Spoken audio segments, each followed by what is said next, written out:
राधे राधे दोस्तों, हर हर महादेव। कैसे हैं आप सब? आप सभी का हमारे चैनल पर स्वागत है। प्रिय सज्जनों, आज के इस कार्यक्रम में हम सभी जो है भगवती श्री दुर्गा महारानी के पावन महीना आश्विन माह में आने वाली माता दुर्गा का नवरात्रा के बारे में जानेंगे। नवरात्रा कब से कब तक है, नवरात्रा इस बार कब से तिथियां शुरू हैं और कब तक तिथि समाप्त होगी, प्रतिपदा कब है, कलश स्थापन का शुभ मुहूर्त कब है, कलश आवाहन का विशेष मुहूर्त कब है और भगवती का आवाहन करने का, स्थापन करने का शुभ मुहूर्त क्या है। माता का प्रतिदिन समस्त देवियों का 9 देवियों का 9 दिन 9 स्वरूप के किस प्रकार से पूजन करने हैं, वस्त्र भोग इत्यादि समस्त जानकारियां आपको आज के इस वीडियो में प्राप्त होगा। यह थोड़ी लंबी वीडियो होने वाली है, तो अगर आप यह वीडियो देख लेंगे तो पूरी जो है दुर्गा पूजा की, दशहरा की, नवरात्रा की संपूर्ण जानकारियां आपको प्राप्त हो सकती है। प्रिय दर्शकों, सबसे पहले शारदीय नवरात्रि जो होती है वह है आश्विन माह के शुक्ल पक्ष की प्रतिपदा तिथि से आरंभ होती है और 9वीं तिथि तक नवरात्रा का व्रत किया जाता है और 10वीं तिथि को व्रत का पारणा किया जाता है और विजयादशमी मनाया जाता है। वैसे नवरात्रि के 9वें दिन व्रत का पारणा भी किया जाता है। तो इस बार किस प्रकार से कब व्रत का पारणा करना है, प्रतिपदा के दिन घट स्थापना कब करने हैं, शुभ मुहूर्त क्या है, इसके बाद व्रत किस विधि से करने हैं, प्रतिपदा का अगर वह कोई एक दिन का अष्टमी का व्रत अगर कोई रखते हैं तो उन्हें प्रतिपदा और अष्टमी का व्रत किस प्रकार से करना चाहिए। जो 2 दिनों का व्रत रखते हैं, जो 3 दिनों का व्रत रखते हैं, जो 5 दिनों का व्रत रखते हैं और या फिर जो नवरात्रा का व्रत करते हैं, वह किस प्रकार से घट स्थापना करें, कब घट स्थापना करें और हर एक प्रतिदिन भगवती के 9 देवी 9 स्वरूप का पूजन किस प्रकार से करें और कब और किस समय में पूजन करें। इस बार तिथियां किस प्रकार से हैं, तो सबसे पहले प्रिय दर्शकों, आश्विन माह की शुक्ल पक्ष की प्रतिपदा तिथि से नवरात्रा आरंभ होती है और 9वीं तिथि को व्रत की पारणा इत्यादि किया जाता है। 10वीं को भी व्रत का पारणा, कभी जब व्रत का पारणा 10वीं को रहता है तब 10वीं में व्रत का पारणा करते हैं। इससे पहले प्रिय दर्शकों, आश्विन माह के शुक्ल पक्ष की प्रतिपदा तिथि से नवरात्रा आरंभ होती है। भगवती दुर्गा देवी का उपासना किया जाता है। भक्त बड़े श्रद्धा भाव से भगवती का अपने घर पर आवाहन करते हैं, स्थापन करते हैं, पूजन करते हैं। देवियों सज्जनों, सबसे पहले भी अपने यहाँ भगवती के नवरात्रा का व्रत करते हैं या फिर 2 दिनों का व्रत करते हैं या 5 दिवस का व्रत करते हैं, 3 दिवस का व्रत करते हैं या फिर नवरात्रा अपने यहाँ रखते हैं। तो किस विधि विधान से आपको नवरात्रा व्रत रखने हैं, किस प्रकार से पूजन विधि, शुभ मुहूर्त इत्यादि रहेंगे। इस बार साल 2025 में नवरात्रा की सभी तिथियां किस प्रकार से रहेंगी, भगवती के आवाहन किस प्रकार से आपको करने हैं, घट स्थापना का शुभ मुहूर्त कब से कब तक रहेगा और अष्टमी 9वीं तिथि इस बार किस प्रकार से है, विजयादशमी कब होगा, व्रत का पारणा आपको कब करना है, कन्या पूजन इत्यादि किस प्रकार से करना है, यह सारी जानकारियां आप इस वीडियो में देख सकते हैं।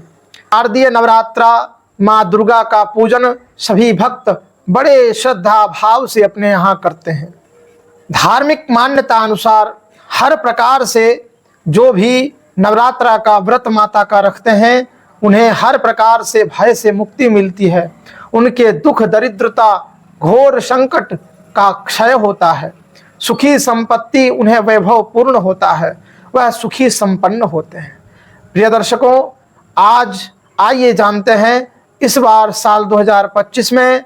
सबसे पहले यह जान लेते हैं कि सभी तिथियां किस प्रकार से है, प्रतिपदा तिथि कब आएगी, प्रतिपदा तिथि कब आरंभ होगी और घट स्थापना आपको कब करने हैं। इस बार साल 2025 में शारदीय नवरात्रि की प्रतिपदा तिथि जो आरंभ होगी वह रविवार 21 सितंबर को रात्रि 1:24 पर प्रतिपदा तिथि प्रारंभ होगी। वह 22 सितंबर को रात्रि 2:56 पर समाप्त होगी। ऐसे में प्रतिपदा तिथि जो रहेगी वह 22 सितंबर को सोमवार के दिन प्रतिपदा तिथि रहेगी। घट स्थापना भी आपको इसी दिन करने हैं। भगवती का प्रतिपदा तिथि से जो नवरात्रा व्रत करते हैं वह घट स्थापना, कलश स्थापना इसी दिन शुभ मुहूर्त में करेंगे। भगवती का आवाहन भी इसी दिन किया जाएगा। 22 सितंबर सोमवार को घट स्थापना का शुभ मुहूर्त जो रहेगा वह सुबह के 6:09 से सुबह के ही 9:10 तक कलश स्थापना का पहला शुभ मुहूर्त रहेगा। मध्याह्न दोपहर काल का घट स्थापना का शुभ मुहूर्त जो होगा वह दोपहर 10:20 से 12:56 तक शुभ मुहूर्त रहेगा। तीसरा शुभ मुहूर्त जो दोपहर काल से सायंकाल के बीच में जो मुहूर्त है वह 1:45 से 4:35 तक तीसरा सायंकाल का शुभ मुहूर्त रहेगा। इस प्रकार से इसी शुभ मुहूर्त में आपको अपने यहाँ नवरात्रि के कलश स्थापना, घट स्थापना करने हैं। प्रिय दर्शकों, आप सब लोग इसी शुभ मुहूर्त में अपने यहाँ घट स्थापन, कलश स्थापन करना है। प्रतिपदा के दिन जो कोई भी अभिजित मुहूर्त में कलश स्थापन करना चाहते हैं उनके लिए अभिजित मुहूर्त प्रतिपदा तिथि के दिन जो अभिजित मुहूर्त रहेगा वह 11:44 से दोपहर 12:48 तक अभिजित मुहूर्त रहेगा। जो कोई भी अभिजित मुहूर्त में घट स्थापन, कलश स्थापन करना चाहें वह इसी शुभ मुहूर्त के अनुसार अभिजित मुहूर्त में घट स्थापन, कलश स्थापन कर सकते हैं। स्थापन, कलश स्थापन के लिए सबसे उत्तम जो कलश होता है वह है तांबे की कलश, पीतल की कलश और जो है सोने की कलश या हीरे की कलश। अगर तांबे की कलश हो जाए तो अति उत्तम है। लोहे की कलश और स्टील की कलश आपको नहीं रखने हैं। लोहे और स्टील के कलश आपको यूज में नहीं लाना है। इससे अच्छा आप मिट्टी के बर्तन का कलश जो है यूज में ले सकते हैं। आप मिट्टी के बर्तन में ही, मिट्टी के कलश में ही आप कलश स्थापन, घट स्थापन कर सकते हैं। अगर आपके पास तांबे की कलश हो, पीतल की कलश हो तो वह अति उत्तम है। घट स्थापन में भगवती की एक सुंदर सी चौकी आपको सजानी है। चौकी पर एक छोटी सी चौकी सजाकर उस पर एक वस्त्र लगा करके इसके बाद भगवती का फोटो जो है, प्रतिमा आपको रखने हैं जिसमें कि 9 देवियों का स्वरूप हो। प्रथमम शैलपुत्री से लेकर के अंतिम सिद्धिदात्री तक की वह 9 देवियों का स्वरूप का आकार हो। इस प्रकार की प्रतिमा भगवती की आपको रखनी है। उस पर एक चुनरी जो है वह लपेट देना है, नीचे एक वस्त्र लगा देना है। इसके बाद ईशान कोण में यानी कि आप अपने से बाईं ओर और भगवती की प्रतिमा से दाईं ओर कलश आपको रखने हैं। कलश आपको स्थापन करने हैं, घट स्थापन करने हैं। जिस प्रकार से आपको कलश स्थापन आप करना चाहें आप उस प्रकार कर सकते हैं। अगर आप जौ का खेती करना चाहें तो आप जौ इत्यादि भी एक कटोरी में जौ लेकर के एक दिन पूर्व, यानी नवरात्रि के एक दिन पूर्व, जो प्रतिपदा तिथि है उसके एक दिन पूर्व में रात्रि काल में आपको एक कटोरी में जौ उसमें पानी देकर रख देने हैं। अब जब प्रतिपदा के दिन आप घट स्थापन करेंगे तो उस समय वह जिसमें दाना नहीं होगा वह ऊपर आ जाएगा, उसको बाहर निकाल देना है। इसके बाद वह जौ को मिला करके बालू या मिट्टी में, जिस तरह से भी आप कलश स्थापन कर सकते हैं, वह मिट्टी या बालू में लगा करके एक थाली या किसी भी चीज में लगा करके, नीचे आपको अगर स्थान हो तो वहां लगा करके उस पर कलश स्थापन आपको करने हैं। कलश स्थापन में सबसे महत्वपूर्ण है नारियल। नारियल आपको जो है किस प्रकार रखने हैं, तो जो नारियल का मुख होता है वह मुख अपने ओर रखना है। जो वृक्ष में लगा करके और जिसका जो मुख जिधर से वह लगा हुआ रहता है वह मुख अपनी ओर रखना है। इस प्रकार से अगर आप बैठे हो तो मुख बैठे हो पूजन करने के लिए, तो वह जो जहां से वह नारियल जन्म लिया है तो उसे मुख कहते हैं, जिसमें 3 नेत्र इस तरह के बने रहते हैं। उसे ब्रह्मा विष्णु महेश भी कहा गया है। और एक विश्वामित्र की कथा है, तो उस भांति भी आपको वह पौराणिक कथा है, तो वह जो 3 नेत्र दिखे तो वह अपनी ओर रखना है। और इस प्रकार से कलश रखने हैं। कलश में आप कपड़ा लपेट लें, मोली लपेट लें, जिस प्रकार से भी हो आप लपेट लें। कलश में गंगा जल दे दें, इसके बाद शुद्ध जल दें, उसके बाद में थोड़ी रोली दे दें, अक्षत दें, सुपारी दें, एक सिक्का पैसा दें, पंचरत्न सर्वौषधि केसर यह अवश्य दें, दूब घास दें, दुर्वा, और इसके बाद एक कुशा उसमें कलश में दे दें। फिर पंच पल्लव अशोक पत्ता या आम पत्ता का पंच पल्लव आपको कलश में देने हैं, उसके ऊपर नारियल रखने हैं। इसके बाद भगवती के बाईं ओर, और आप जब बैठे होंगे पूजन करने के लिए तो आपकी दाईं ओर आपको दीपक रखने हैं, यानी अग्नि कोण में दीपक रखने हैं, दीपक सजा देने हैं।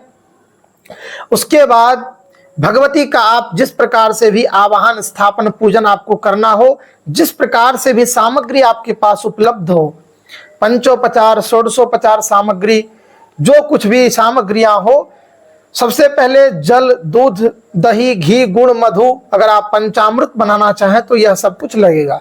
इसके बाद वस्त्र में मौली वस्त्र, कलावा, जनेऊ, यज्ञोपवीत जो है आपको चढ़ाने हैं। कलश में भी एक यज्ञोपवीत आपको देने हैं। इसके बाद मधुपर्क आप अगर चढ़ाते हो तो मधु और दही मिला करके मधुपर्क भगवती को अवश्य चढ़ाएं। गंध, अक्षत, पुष्प, सिंदूर, बिल्वपत्र, धूप, दीप से आप पूजन करें। नैवेद्य 9 देवियों का अलग अलग स्वरूप की भोग जो है वह मैं आपको आगे की वीडियो में बता दूंगा। उस प्रकार से आपको प्रसिद्ध भोग, जो प्रथमम शैलपुत्री च, अगर पहले दिन माँ शैलपुत्री को जो कोई सा भी भोग पसंद हो वह भोग को आपको उनको चढ़ाना है। भगवती को आप वस्त्र चढ़ाएं, साड़ी वगैरह आप चढ़ा सकते हो। तो जिस प्रकार से आप साड़ी वगैरह धारण करके या धोती वगैरह धारण करके जो कोई भी व्रत कर रहे हैं, चाहे स्त्री हो या पुरुष, तो वह जिस प्रकार से वह धारण करें उसी प्रकार माता को भी अवश्य वस्त्र अर्पण करना चाहिए।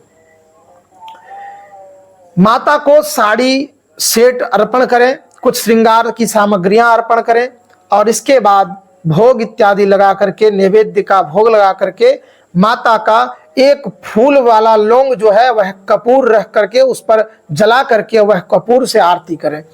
आरती करके मंत्र पुष्पांजलि करें। इसके बाद क्षमा प्रार्थना करें, और इसी प्रकार से प्रतिदिन की आपको जो है विशेष नैवेद्य अर्पण करना है। विशेष रंग के वस्त्र आपको अर्पण करने हैं। अगर रंग वस्त्र न भी हो तो आप कलावा, मोली भी अर्पण कर सकते हैं। इसके बाद क्षमा प्रार्थना करते हुए भगवती का हर प्रकार से, हे माँ, हम सब परिवार, सिर्फ अपने लिए नहीं, हे माँ, हमें और हमारे सब परिवार को सुख समृद्धि दें, हर प्रकार से निरोग रखें, स्वस्थ रखें, सुरक्षित रखें। माता, हम सब लोगों का मनोकामना पूर्ण करें। हे भगवती, मैं आपके शरण में हूँ। इस प्रकार से क्षमा प्रार्थना करके इसके बाद एक बार जल छोड़ लें, एक बार आसन के पास जल छोड़ लें और आंख से लगा लें। इसी प्रकार से अगर आप भगवती के दुर्गा चालीसा का पाठ करना चाहें, दुर्गा सप्तशती का पाठ करना चाहें, या फिर गायत्री कवच का पाठ करना चाहें, गायत्री स्तोत्र का पाठ करना चाहें, मंत्र का पाठ करना चाहें, या भगवती के जय मातादी नाम के अक्षर मंत्र जाप करना चाहें तो वह भी आप कर सकते हैं, या फिर गुरु मंत्र जो आपको मिला हो उसका आप जाप कर सकते हैं। इस प्रकार से आपको पूजन इत्यादि प्रत्येक दिन 9 दिन के पूजन करने हैं। प्रिय दर्शकों, इस प्रकार से कलश स्थापन के कार्य आपको करने हैं। इसके बाद जो तिथियां हैं वह मैं आपको बताता हूं कि 9 दिन की तिथियां किस प्रकार से हैं और पारणा आपको किस प्रकार करने हैं। प्रिय दर्शकों, नवरात्रि का आरंभ जो हो रहा है वह आप जान लिए कि 22 सितंबर को नवरात्रि आरंभ हो रहा है। 22 सितंबर सोमवार को प्रतिपदा तिथि रहेगी। शैलपुत्री माता का पूजन किया जाएगा। सोमवार इस दिन पड़ेगा और उत्तरा फाल्गुनी नक्षत्र होगा। विशेष मुहूर्त में आपको घट स्थापन करने हैं, कलश स्थापन करने हैं, भगवती का आवाहन करने हैं और पूजन करना है। इसके बाद दूसरा पूजा जो होगा वह 23 सितंबर को मंगलवार के दिन किया जाएगा। 23 सितंबर मंगलवार को द्वितीया तिथि रहेगी। इस दिन माता ब्रह्मचारिणी का पूजन किया जाएगा। तीसरे दिन 24 तारीख को बुधवार के दिन जो है माता चंद्रघंटा का पूजन किया जाएगा। और चौथे दिन 25 सितंबर को गुरुवार के दिन कुष्मांडा माता का पूजन किया जाएगा। चतुर्थी तिथि जो रहेगी वह 25 को भी रहेगी और 26 को भी रहेगी। 26 सितंबर शुक्रवार को भी चतुर्थी तिथि रहेगी। तो 2 दिन चतुर्थी तिथि इस बार पड़ रही है। इसके बाद पांचवा माता का पूजन, स्कंद माता का पूजन जो होगा वह 27 सितंबर को शनिवार के दिन स्कंद माता का 5वां पूजा होगा। छठा पूजा जो होगा वह 28 सितंबर रविवार के दिन कात्यायनी माता का पूजन किया जाएगा। 7वां पूजा जो किया जाएगा वह मां कालरात्रि का पूजन 29 सितंबर सोमवार को माता कालरात्रि का 7वां दिन का पूजन, सप्तमी तिथि इसी दिन रहेगी। यानी षष्ठी तिथि को जो कोई भी 3 दिवस का पूजन करते हैं, 2 दिवस का पूजन करते हैं, जो 13 दिवस का व्रत करते हैं, उनके लिए जो नेमा पड़ेगा वह 28 सितंबर रविवार को नेमा होगा। और संजत जो होगा वह सप्तमी को संजत कहा गया है। यानी सप्तमी संजत जो होगा वह 29 सितंबर को सोमवार के दिन जिस दिन कालरात्रि माता का पूजन होगा, महानिशा पूजन होगा, इसी दिन जो है 7वें दिन संजत कहा गया है। इसके बाद जो उपास होगा, अष्टमी का पूजन होगा। 8वां पूजा माता का 8वां पूजा होगा। महागौरी का पूजा जो होगा वह आपका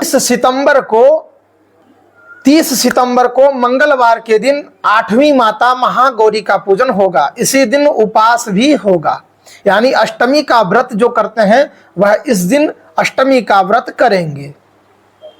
इसके बाद नवमी जो होगा, 9वां पूजा जो माता का होगा वह 1 अक्टूबर को बुधवार के दिन महानवमी मनाया जाएगा। महानवमी सिद्धिदात्री माता का 9वां पूजन किया जाएगा। इसके बाद इसी दिन व्रत का पारणा भी दिया गया है। हमारे पंचांग में सभी पंचांगों का सार मैंने देखा तो 9वें दिन भी व्रत का पारणा दिया गया है। जो भी नवरात्रि का व्रत करते हैं वह इस दिन व्रत का पारणा कर सकते हैं। लेकिन अलग से और अपराजिता पूजन इत्यादि भी इसी दिन दिया गया है। बाकी जो विजयादशमी का मेला इत्यादि देखते हैं, मेला इत्यादि लगाते हैं, जो विजया दशहरा मनाते हैं, जो विजयादशमी को मनाते हैं, उनके लिए 2 अक्टूबर गुरुवार के दिन विजयादशमी मनाया जाएगा। इस प्रकार से सारी तिथियों के अनुसार व्रत आपको करने हैं, सारी तिथियों के अनुसार ही आपको पूजन करने हैं, शुभ मुहूर्त के अनुसार आपको पूजन करने हैं। सभी देवियों का स्वरूप, बाय भोग, रंग, वस्त्र यह भी मैं आपको बता देता हूं। यह थोड़ी लंबी वीडियो होगी, तो पूरी वीडियो अगर आप देख लेंगे तो भगवती के दुर्गा पूजन का समस्त विधि विधान आपको इस वीडियो में प्राप्त हो जाएगा। माता के 9 स्वरूपों का 9 भोग वस्त्र इस प्रकार हैं। पहले दिन की पूजा मां शैलपुत्री की होती है। उस दिन पीला रंग वस्त्र या नारंगी वस्त्र आपको चढ़ाने हैं। गौ के शुद्ध घी का उस दिन भोग आपको माता को लगाने हैं। दूसरे दिन मां ब्रह्मचारिणी का पूजन होता है। उस दिन हरा वस्त्र आपको अर्पण करना है, हरा वस्त्र चढ़ाना है और भोग में चीनी और मिश्री का भोग आप लगा सकते हैं। फूल गुड़हल का माता को बहुत प्रिय है, यह भी आप चढ़ा सकते हैं। तीसरे दिन मां चंद्रघंटा का पूजन होता है। इस दिन भूरा रंग वस्त्र आप मां को चढ़ाएं और भोग में दूध या दूध से बनी हुई चीज़ें जैसे रबड़ी वगैरह, जो कुछ भी दूध से बनी हुई चीज़ें हैं वह आप माता को भोग लगाएं। इस प्रकार से ही आपको माता को वस्त्र भोग लगाने हैं और उसी प्रकार आपको भी प्रयास करें कि वस्त्र धारण करने हैं, वस्त्र पहनने हैं। अगर ना हो पाए तो कम से कम लाल वस्त्र, पीला वस्त्र आप धारण करके आप माता का पूजन कर सकते हैं, लेकिन ज़्यादा प्रयास करें कि यह अवश्य आप कर लें। चौथे दिन माँ कुष्मांडा का पूजन होता है। नारंगी रंग वस्त्र माँ को बहुत प्रिय है, नारंगी रंग वस्त्र चढ़ाएं। इस दिन मालपुआ खीर माता को बहुत प्रिय है, तो मालपुआ खीर चढ़ाएं। अगर यह न हो पाए तो कम से कम काजू, मिश्री, बादाम, किशमिश यह आप माँ को चढ़ाएं। पांचवें दिन की पूजा स्कंद माता की होती है। स्कंद माता को सफ़ेद रंग वस्त्र बहुत प्रिय है, सफ़ेद रंग का वस्त्र चढ़ाएं। भोग में केला माता को बहुत प्रिय है, केला चढ़ाएं। छठे दिन कात्यायनी माता का पूजन होता है। कात्यायनी माता को लाल वस्त्र या मैरून वस्त्र आप चढ़ाएं। भोग में शहद, मधु आप माता को चढ़ाएं। मधुपर्क प्रतिदिन आपको दही में थोड़ा सा मधु डाल करके प्रतिदिन आपको मधुपर्क अवश्य चढ़ाना चाहिए। इसके बाद पान का बीड़ा लगा करके आप माता को प्रतिदिन भोग के साथ लगाएं। 7वें दिन की माता कालरात्रि की पूजा होती है। इस दिन ब्लू या नीला रंग वस्त्र माँ को चढ़ाएं। भोग में गुड़ या चीनी माता को बहुत प्रिय है, तो यह आप चढ़ाएं। 8वें दिन अष्टमी महागौरी माता की पूजा होती है। इस दिन माता को लाल वस्त्र बहुत प्रिय है, लाल वस्त्र आप चढ़ाएं और ना हो पाए तो कम से कम गुलाबी रंग वस्त्र अवश्य चढ़ाएं। भोग में नारियल माता को बहुत प्रिय है, तो नारियल का आप भोग माता को अष्टमी महागौरी के दिन अवश्य लगाएं। सिद्धिदात्री माता को बैंगनी रंग वस्त्र, 9वें दिन की माता सिद्धिदात्री को बैंगनी रंग वस्त्र बहुत प्रिय है। भोग में पूड़ी, हलवा, चना इत्यादि। इस दिन कन्याकुमारी पूजन भी होता है, तो इस दिन पूड़ी, हलवा, चना इत्यादि का भोग आप लगा सकते हैं। इस प्रकार से आपको रंग वस्त्र चढ़ाने हैं और भोग लगाने हैं। 9 माता को आप जिस प्रकार से वस्त्र चढ़ाएं, प्रयास करें कि उसी प्रकार का वस्त्र आप भी धारण करें। अगर ना हो पाए तो लाल वस्त्र और पीला वस्त्र प्रतिदिन पहन करके आप माता का पूजन करें। माता इससे बहुत प्रसन्न हो। जय माता दी।